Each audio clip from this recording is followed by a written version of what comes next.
नमः। आप सभी का मल्टी चॉइस एकेडमी में हार्दिक स्वागत है। आज हम एनसीईआरटी पाठ्य पुस्तक दीपकम का कक्षा 7वीं का 5वां चैप्टर सेवा ही परमो धर्मा पढ़ने जा रहे हैं। तो चलिए शुरू करते हैं। पंचमः पाठ सेवा ही परमो धर्मा अर्थात सेवा ही परम धर्म है। यहाँ पे एक शिक्षिका और कक्षा में बैठे छात्रों के बीच का वार्तालाप दिया गया है। तो चलिए आगे पढ़ते हैं। शिक्षिका: प्रिय छात्रा, जीवने सफलताय मानवः किं किम् अर्जयेत्। प्रिय छात्रों, जीवन में सफलता प्राप्त करने के लिए मानव को क्या क्या अर्जित करना चाहिए। बच्चे उत्तर देते कहते हैं विद्याम उपाधिम पदवीम धनम अर्थात विद्या, उपाधि, पद, धन इत्यादि। फिर शिक्षिका ने पूछा किम एतदैव पर्याप्तम।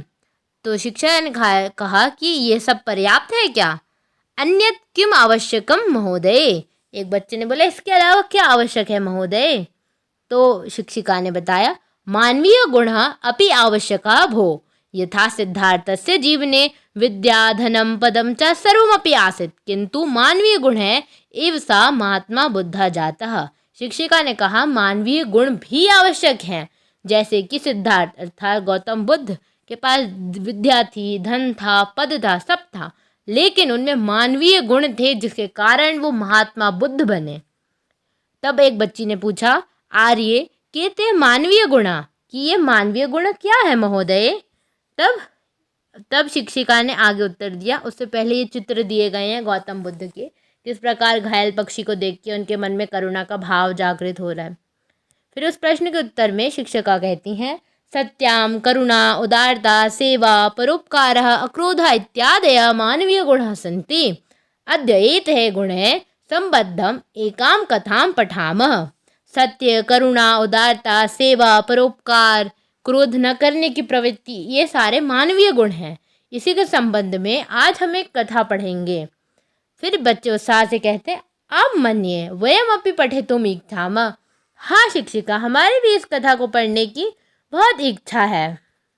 चलिए अब हम भी इस कथा को पढ़ते हैं और समझते हैं। नागार्जुनः प्रसिद्ध रसायन शास्त्रज्ञः चिकित्सकः च आसीत्। नागार्जुना एक प्रसिद्ध रसायन शास्त्रज्ञ और चिकित्सक थे। रसायन शास्त्रज्ञ अर्थात केमिस्ट, चिकित्सक यानी डॉक्टर, फिजिशियन, ये होता है। चलिए आगे पढ़ते हैं। सः अहोरात्रं प्रयोगशालायां कार्यं करोति स्म।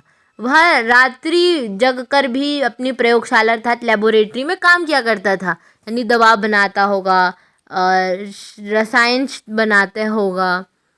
आगे चलते हैं। एकदा सः महाराजं निवेदितवान् महाराज मम चिकित्सा कार्याय एक सहायकः आवश्यकः इति। एक दिन नागार्जुन जी ने महाराज से निवेदन किया कि महाराज मुझे अपने चिकित्सा कार्य के लिए एक सेवक की आवश्यकता है। राजा एतत् अंगीकृतवान् उक्तवान् च अस्तु अहम व्यवस्थां करोमि। राजा ने सुन के उसकी स्वीकृति दी और कहा हाँ मैं इसकी व्यवस्था करूँगा। श्वः केचन योग्यः युवकः आगमिष्यन्ति भवान् परीक्षां कृत्वा तेषु युवकेषु कमपि योग्यां स्वीकरोतु इति। राजा ने कहा कल आपके पास कुछ योग्य युवक आएंगे, उसमें से आप एक योग्य युवक का चयन कर लीजिएगा। उनकी परीक्षा लेके एक योग्य युवक का चयन कर लीजिएगा अपने सहायक के लिए या सहायक के लिए कार्य करने के लिए। आगे देखते हैं। अन्यस्मिन् दिने द्वौ युवकौ आगतवन्तौ। अगले ही दिन दो युवक आते हैं। नागार्जुना द्वयो विद्या अभ्यास विषय पृष्टवान। नागार्जुन ने दोनों युवकों से उनके विद्या के, उनके अभ्यास अध्ययन के बारे में पूछा। पृष्टवान यानी पूछा। द्वयो अपि विद्या अभ्यास विषय समानः एव आसीत्। दोनों का विद्या का स्तर, अभ्यास अध्ययन एक समान था। तदा नागार्जुनः तौ एकं विशिष्टं रसायनं निर्माय अगच्छताम् इति सूचितवान्। अब उनने उसको कहा, नागार्जुन ने उन दोनों युवकों को कहा कि उन्हें एक विशेष प्रकार का रसायन बनाना है। तदर्थम दिनद्वयस्य अवसरम दत्तवान। और इसके लिए नागार्जुन ने उन्हें 2 दिन का समय दिया। दत्तवान यानी दिया।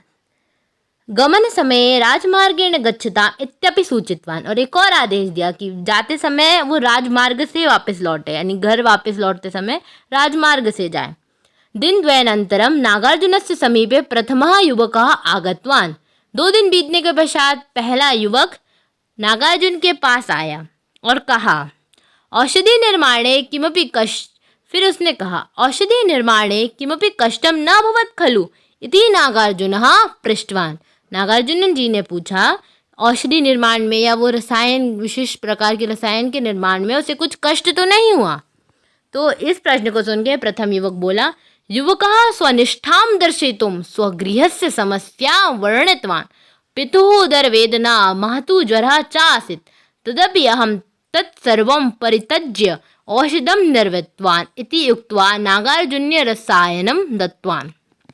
पहले युवक ने अपनी निष्ठा को दर्शाते हुए, अपने घर की समस्या बताते हुए नागार्जुन जी को कहा कि मेरे पिता के उदर में वेदना हो रही थी, यानी मेरे पिता का पेट दर्द हो रहा था, मेरी माता को बुखार था, परंतु इन सब समस्याओं को मैं छोड़कर ये औषधि बनाई या ये रसायन बनाया।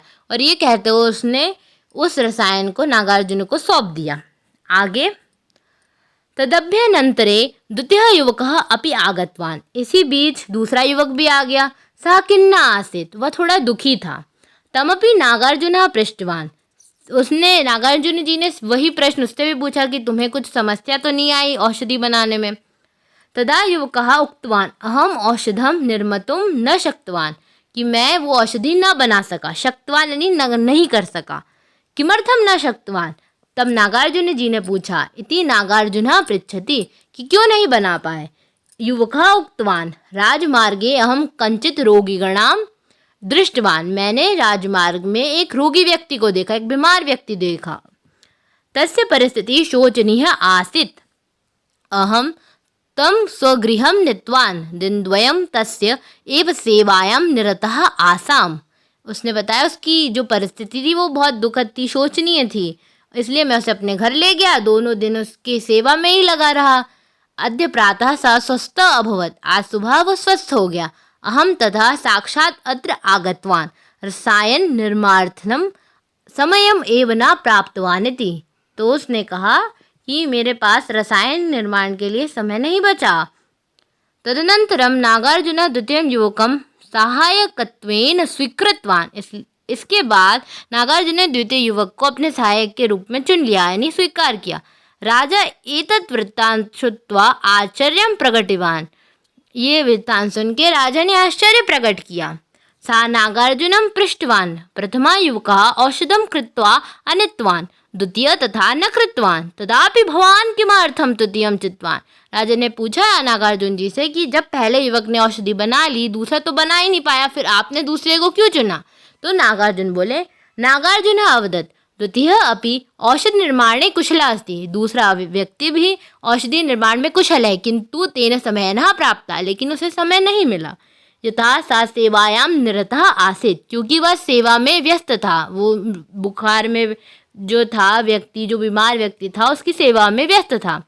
ताम रोगिणाम अहम पूर्वमेव मार्गे दृष्टवान्, मैंने उस रोगी व्यक्ति को पहले ही देख लिया था। अतः राजमार्गेण गन्तव्यम् इति अहम युवक द्वयं सूचितवान्, इसलिए मैंने उन दोनों युवकों को राजमार्ग से वापस लौटने को कहा था। प्रथमा रोगिगणां दृष्ट्वा अपि अग्रे गतवान्, पहले व्यक्ति ने उस रोगी व्यक्ति को देखा परंतु आगे चला गया।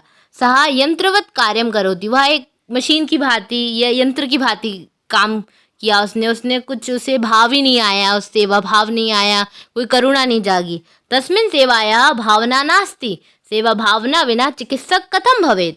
तब नागार्जुन ने बोला कि सेवा भावना के बिना चिकित्सक कैसे हो सकता है कोई? अतः अहम द्वितीयस्य चयनं कृतवान्, इसलिए मैंने दूसरे व्यक्ति का चयन किया। तो ये थी कहानी। अब हम इसके फटाफट शब्दार्थ भी देख लेते हैं।